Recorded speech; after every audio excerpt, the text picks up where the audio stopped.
Muri yeZimbabwe aiwa yaunze mashoko buda chinyogwa aiwa mujolazi vatora mashoko kuti aiwa nyika yakatasana nenzara isingatomboiti asi unoona kuti hurumende kana kuti government yaMnangagwa inobva yasvika yobva yanotanga kuconstructa road iri worth kana kuma 7 million asi vanhu vachitambura nekufa nenzara nekuda kwekutya SADC iri kuuya kusummit muri yeZimbabwe aiwa inzwai mashoko apinda sara muendera mberi nemashoko aya nokurudzira bva wasubscriber wolaika wotina on the bell icon torambochana maupdates andokupa pano paZim News Live nokuti vanonyora vachiti kunyange nyika yakatarasana nenzara mutungamiri wenyika veMason Mnangagwa vanonzi vakaudza makurukota avo kuti vanoda kuti vaite chipatapata kuvaka migwagwa mahofisi nedzimba pedyo nedare reparamende idzva kumount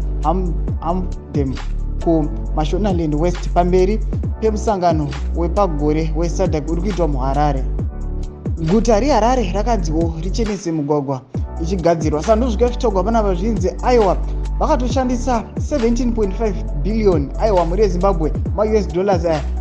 kumaintaina nekugadzira marodhi muZimbabwe. Muri yeZimbabwe ndo nyaya iri kubuda pano pamujolazi vachiti aiwa nyika yakatasana nenzara isingatomboiti vanhu vari kutambura asi unoona kuti aiwa government yaMnangagwa inobva yanosvika ichinogadzira road instead yekuti itange yamboita zvido zvevanhu. Muri yeZimbabwe vanhu vari kutaura mapoints aya tiudzei mafungiro enyu munoti kudii pamusoro penyaya iyi ine mucomment section medu musaka no subscriber kulaika tena on the bell icon torambochiona maupdates andokupa pano paZim News Live.